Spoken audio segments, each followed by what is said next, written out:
Ya, Assalamualaikum warahmatullahi wabarakatuh dan salam sejahtera. Kita buka dulu majlis kita dengan bacaan umum kitab Al-Fatihah.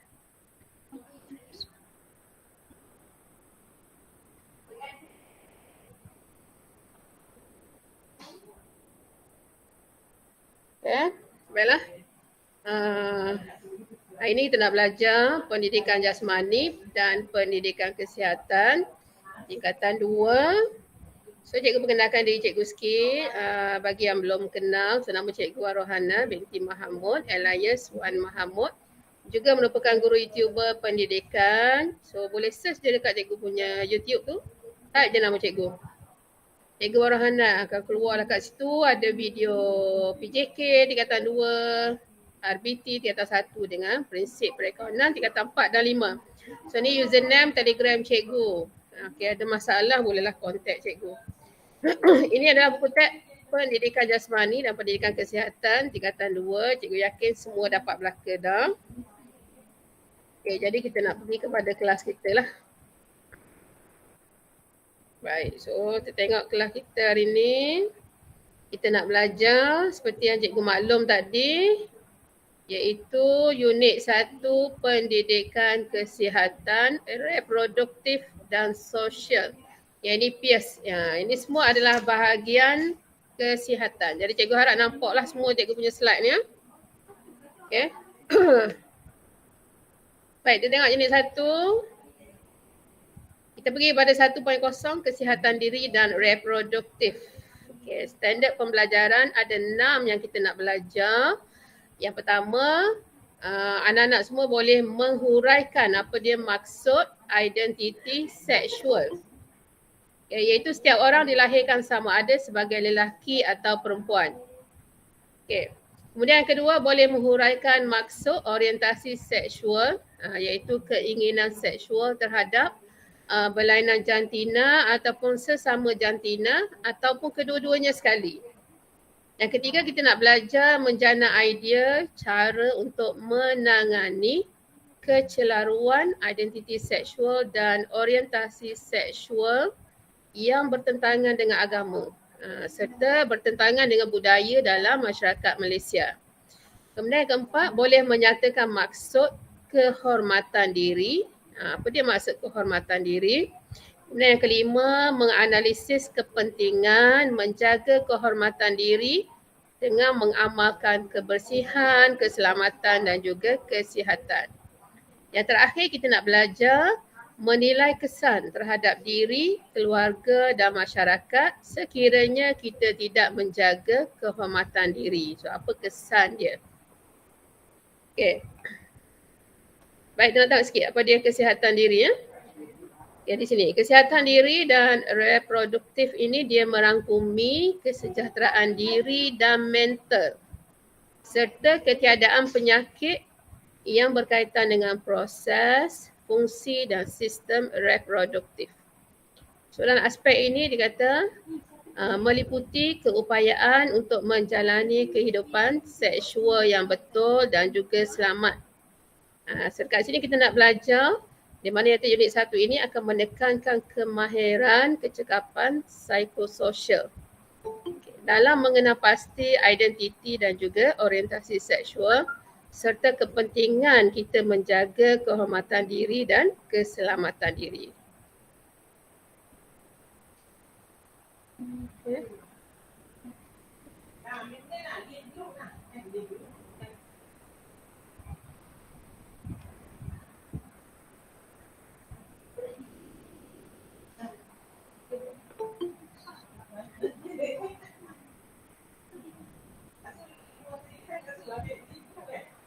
Okey, semula. Okey, so sikit lagi. Jadi akan banyak pihak yang harus memainkan peranan dalam memelihara kesihatan, kehormatan dan juga keselamatan individu di sekeliling dia. Okey. Baik. Kita nak tengok yang pertama dulu. Okay, ini cerita mengenai apa dia identiti seksual, apa dia orientasi seksual. Okay, kita nak tengok sikit. Identiti dulu. Identiti seksual ini dia melibatkan aspek psikologi dan juga ciri-ciri tingkah laku yang berkaitan dengan seseorang. Okay, berkaitan dengan seseorang individu, sama ada individu tadi lelaki ataupun perempuan. Dan biasanya dikata identiti seksual ini akan merujuk kepada penerimaan tingkah laku, sikap dan juga personality yang diwarisi, yang boleh membezakan lelaki yang bersifat sasa dan juga perempuan yang berciri lemah lembut. Okay, ini identiti seksual. Okay, apa dia orientasi seksual pula? Orientasi seksual ini merupakan kecenderungan identiti personal terhadap seksual tertentu yang akan mencerminkan diri individu tadi, sama ada individu tadi dia terarah kepada apa? Heteroseksual ke, homoseksual ke ataupun bisexual. So dia ada tiga benda ni. Jadi iaitu setiap individu mempunyai orientasi seksual masing-masing. Dan biasanya setiap individu akan tertarik secara seksual terhadap pasangan yang berlainan jantina. Sepatutnya begitulah. Seseorang remaja akan menyimpan perasaan terhadap seseorang dan mungkin juga mereka bertindak mengikut perasaan tadi. Okay, kalau dia menyimpan perasaan ke seseorang tu, jadi dia mungkin bertindaklah mengikut perasaannya, dia minat dekat orang tadi. Okay, baik. So kita nak tengok apa dia maksud tiga benda yang aku sebut tadi. Heteroseksual, homoseksual dengan bisexual. Okay, so ada tiga orang kat sini. Okay. Jadi cikgu nak panggil nama. Dan cikgu harap nama ni ada lah. Okay. Azrael Firdaus. Azrael dah Azrael. Cikgu nak suruh baca je dialog ni. Azrael? Cikgu. Ada.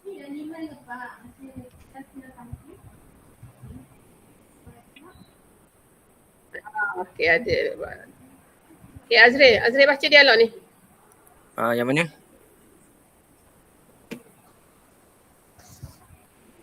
Mana cikgu? Azrael? Nampak dah dialog cikgu ni yang pelajar lelaki ni. Okey.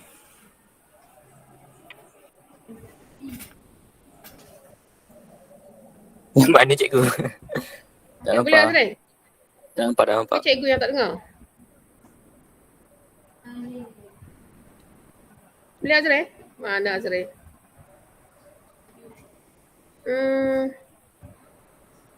Ada tak lagi Azrael sini? Okay, Azrael nampak tak cikgu punya tu? Sekejap, cikgu share balik. Okay, semula Azrael. Azrael nampak tak ni?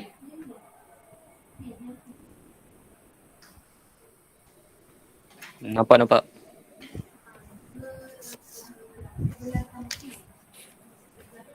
Okay, boleh ke cikgu yang tak dengar? Baca Cikgu, apakah yang dimaksudkan dengan orientasi seksual? Yang tu ke? Okay, cuba semula Azrael. Cikgu tengok internet cikgu kuat ke tidak. Alamak.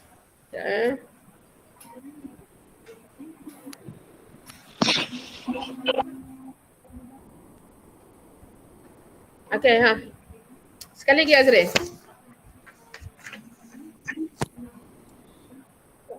Cikgu, apakah yang dimaksudkan dengan orientasi seksual? Yang tu ke? Orientasi seksual. Okay, seorang lagi.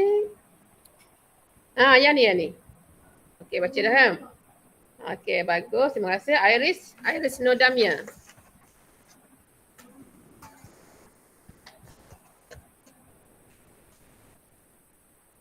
Okay, Iris adalah Iris Nodamia.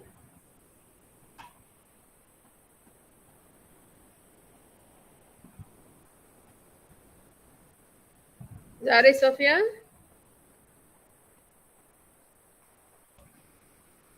Ya, cikgu. Okey, yang ni. Zari yang ni. Yang mana? Yang ni, pelajar puang ni. Apakah Apakah perbezaan? apakah perbezaan antara homoseksual, heteroseksual dan biseksual, cikgu? Okey, baik. Terima kasih. So, kita tengok kat sini. Dia ada tanya yang pertama yang pelajar lelaki ni apakah maksud orientasi seksual. Okey, jadi cikgu jawab yang pelajar lelaki ni dulu. Orientasi seksual ni apa dia? Tarikan seksual ataupun tarikan emosi, emosional kepada individu yang berlainan jantina, sesama jantina ataupun kedua-duanya. Okay, boleh faham maksud orientasi seksual? Tarikan seksual ataupun tarikan emosi, emosional kepada individu yang berlainan jantina ataupun sesama jantina ataupun kedua-duanya. Okay. Dan biasanya individu akan mengalami perasaan tertarik secara seksual kepada pasangan yang berlainan jantina. Okey, ini maksud dia. Orientasi seksual. Okey. Kemudian pelajar perempuan ni tanya, apa beza homo, hetero dengan bi ni? Bisexual. Dia ada 3 perbezaan. Okey. Hetero dulu. Heteroseksual ni maksudnya tarikan seksual terhadap pasangan yang berlainan jantina. Puang lelaki. Gitulah, tu heteroseksual. Okay, bisexual pula, tarikan seksual terhadap kedua-dua jantina. Orang suka, lelaki suka. Dan satu lagi homo. Okay, homoseksual ni tarikan seksual terhadap jantina yang sama. Puang suka puang, lelaki suka lelaki. Okay, boleh beza 3-3 ni ya. Okay, baik, kita tengok yang lain pula. Kita nak belajar kecelaruan. Okay, identiti seksual ni kecelaruan dia. Kita tengok kat bawah ni ada forum yang membincangkan mengenai kecelaruan identiti seksual. Okay, baik, kita nak panggil nama lain. Insyirah ada tak Insyirah? Insyirah Khalilah. Insyirah ada? Ada, cikgu. Okay, Insyirah baca dialog ni. Yang warna purple yang cikgu bulat ni. Bolehkah Dr. Azman jelaskan langkah-langkah untuk menangani kecelaruan identiti dan orientasi seksual dalam kalangan remaja masa kini? Okey, bagus. Nazir? Nazir tak sihat ke Nazir? Okey, Nazrin.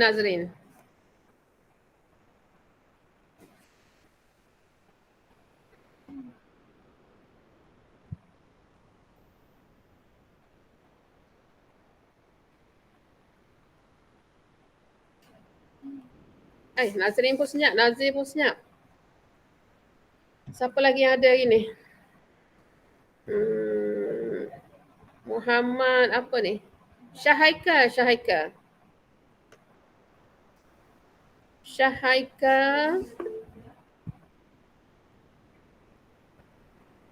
Okey, Nazrin okey. Syahaika ada? Syahaika, Muhammad Ridwan dengan Ikram. Okey. Syahaika dulu. Syahaika cikgu nak suruh jawab yang ni, yang warna purple ni. Yang ni. Okay, ada Syahaika?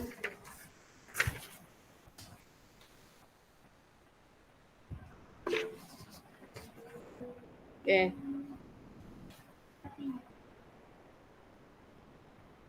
Boleh baca tak Syah?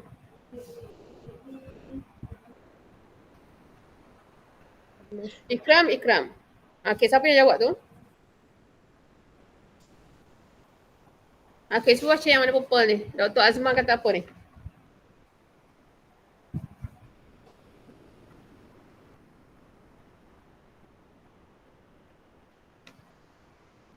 Okay, Zuhaika ada.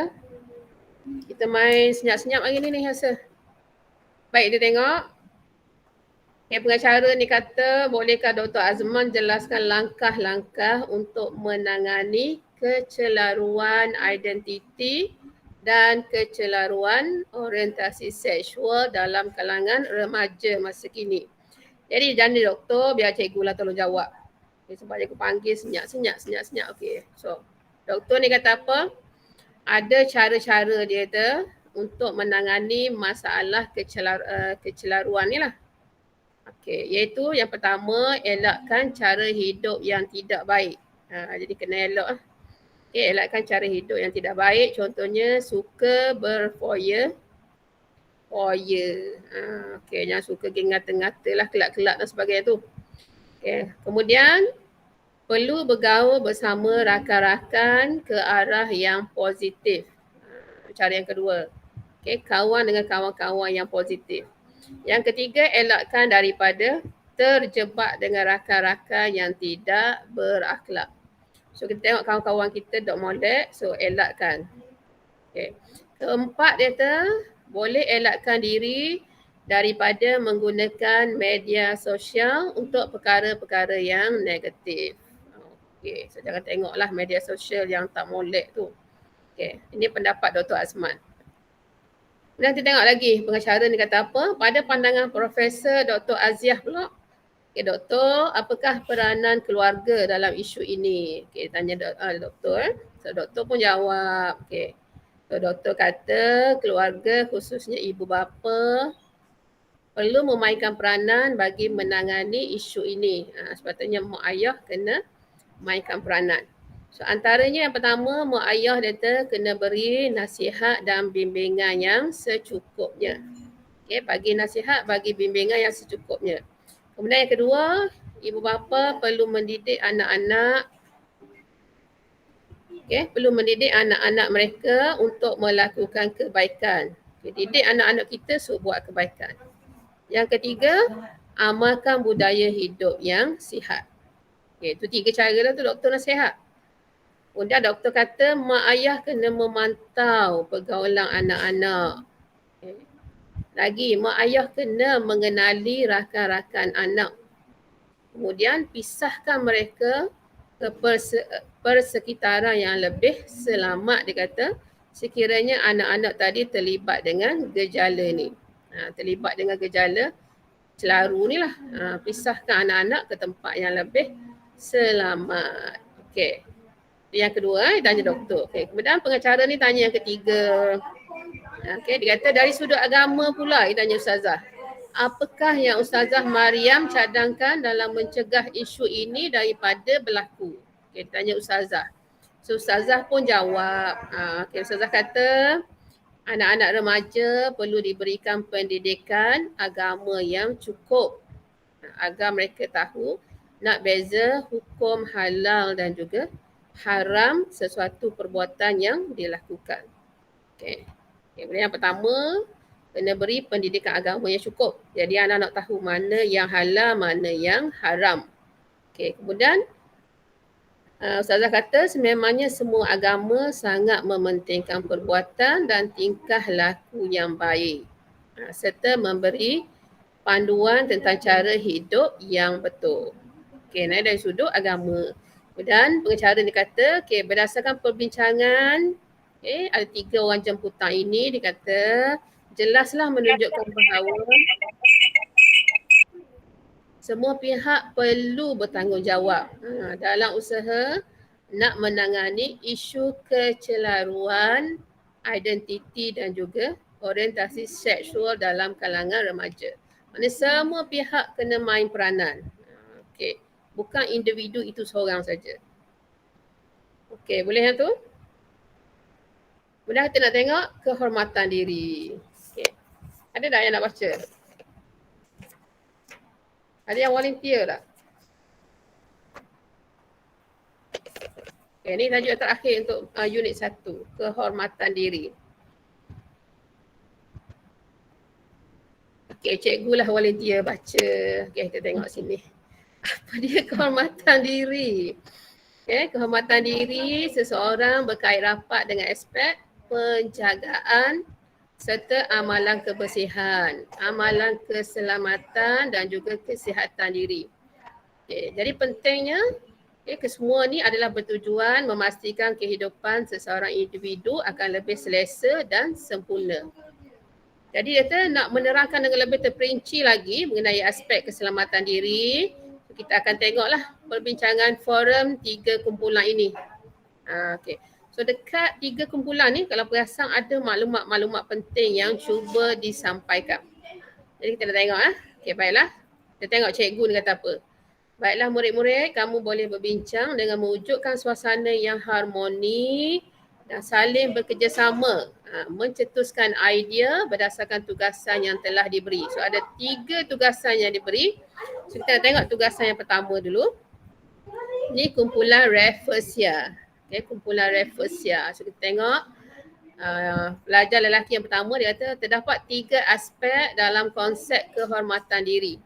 So boleh kita bincangkan sekarang. So ada 3 aspek kehormatan diri. Okay, so pelajar yang pertama kata boleh. Salah satu aspek kehormatan diri ialah keselamatan diri. Okay, ini aspek yang pertama keselamatan diri.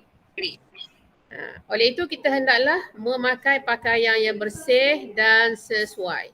Okay. So untuk aspek keselamatan diri kena pakai pakaian yang bersih dan sesuai.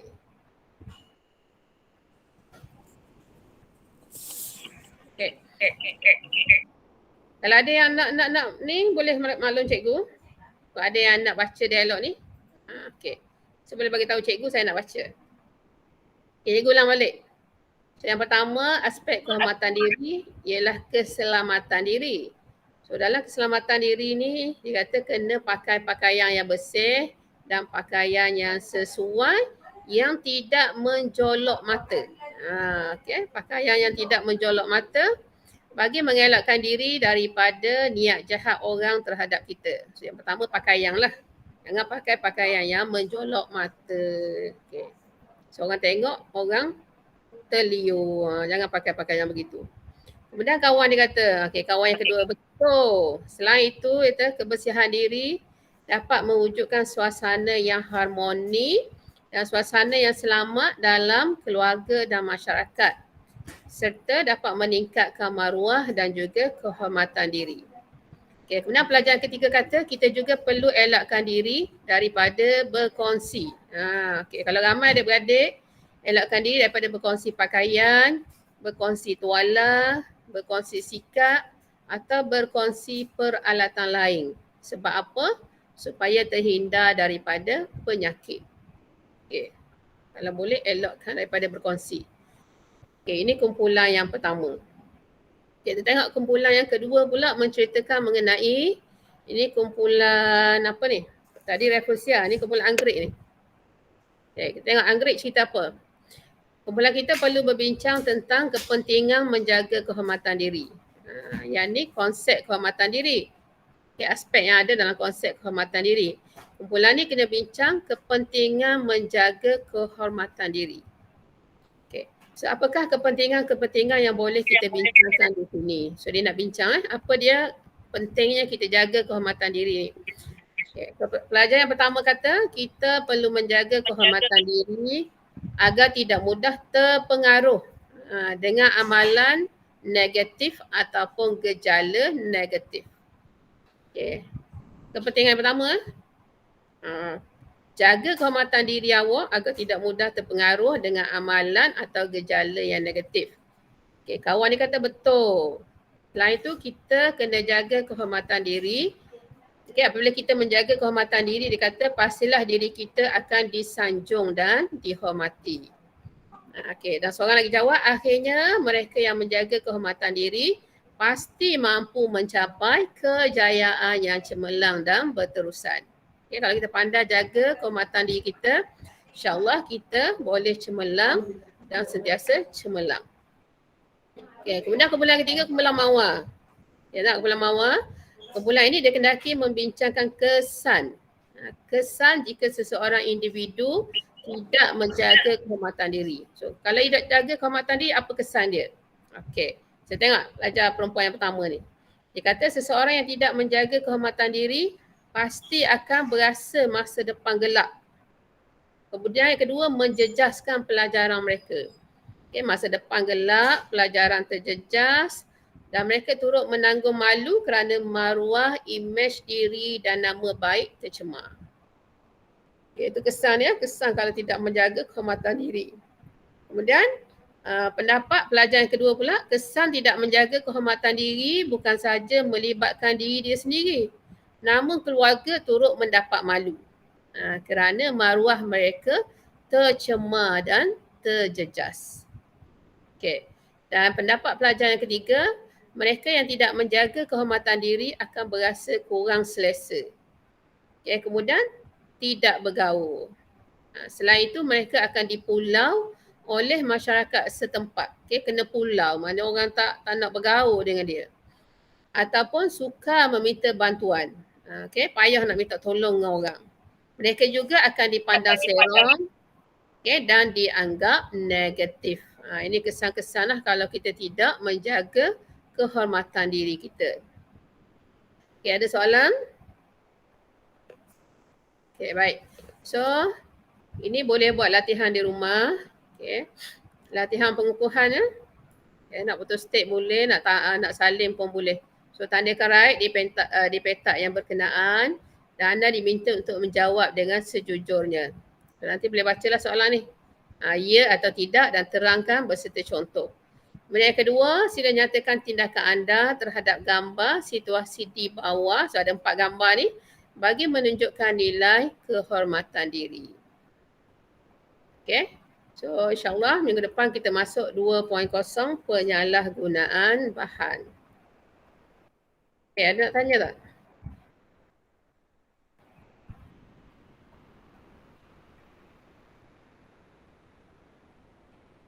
Okay, baik kalau tidak ada. Jadi terima kasih untuk anak-anak semua yang dapat join kelas cikgu. Okay, love you all. Dan sehingga kita berjumpa lagi insyaAllah minggu hadapan.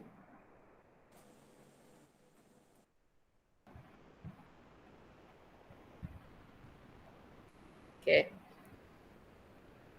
Jadi kita baca doa dulu. Bismillahirrahmanirrahim.